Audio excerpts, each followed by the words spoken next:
भारत मातेचा संसार हा अत्यंत प्रज्वल आणि उज्ज्वल अवस्थेत व्हावा म्हणून शिवछत्रपतींनी मराठी परंपरेला केलं शिव उपासनेचं असं उज्ज्वल आणि सुंदर मार्गदर्शन। छत्रपती शिवाजी महाराजांच्या मार्गदर्शनातून निर्माण झालं ते हिंदवी स्वराज्य आणि त्याकरताच आपण निर्माण केलं आहे 12 ज्योतिर्लिंगांसहित असलेलं भारतातलं पहिलं शिवछत्रपतींच्या समाधीचा समावेश असलेलं सिद्ध शिवलिंग।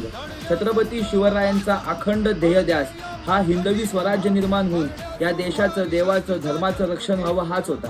म्हणून आपण ह्या शिवलिंगाचं येत्या 21 तारखेला सायंकाळी 7 वाजता पुणे भैरवनाथ मंदिर आंबेगाव येथे भव्य बेल भंडार वाहून पूजन ठेवलं आहे। तरी पुण्यातील प्रत्येक देशभक्तांनी धर्मभक्तांनी हा सन्मान स्वीकारावा।